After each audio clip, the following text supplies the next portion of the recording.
దినాల సంధి ఏ ఇంట్లో చూసినా 5 నంబర్ మీద తిరిగే ఫ్యాన్ కట్క ఇప్పుడు 2వ నంబర్కు దిగింది. హాగో ఎండాకాలంలో ఫ్యాన్ ఎంత స్పీడ్ తిరిగినా సరిపోదు, ఆ సొంటిది 2వ నంబర్ అంటావు అంటారా?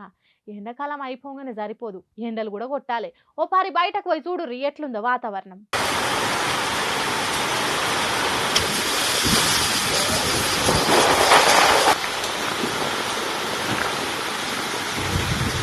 ఓరి పోరాలు చూసివర్రి, కరెంట్ తీగలు కూడా ఏమన్నా ఊసిపడ్డాయేమో. చూసిరుగా గరోడ్లు చెరువులోళ్ళ ఎట్లా మునిగినాయో. ఓ 4 దినాల సంది ఏడ చూడు సూరన్న గానొచ్చుడే కరువైండు. ఎండాకాలం వస్తే పాపం బగబగ మండుకుంటా సురుకులు అంటించే సూరన్న కనీసం చూద్దామన్న కానరాకుట అయిపాయే. ఊర్లల్లానే కాదు పట్నంలో శాన జాగలల్లా జోపిడ్చబెడుతుంది వాన. ఇప్పుడు పడే ఈ వానలు చెడగొట్టే వానలు అంటారు తెలిసేగా. చేతికొచ్చిన పంటలు భూమి పాలైతే ఇప్పుడే. ఎంత పైల ఉంటే అంత మంచిది. ఇప్పుడు ముసలోళ్లను పిలగాలను మాత్రం ఓ కంట వెట్టుర్రి. కాలం ఎటమటమైతే అడ్డమైన బీమార్లు వచ్చే అవకాశం కూడా ఉందని చెప్తురు డాక్టర్లు. ఇక కొన్నొద్దులు ఏదన్నా పని ఉంటే తప్పితే బయటకు వెళ్ళకుర్రి.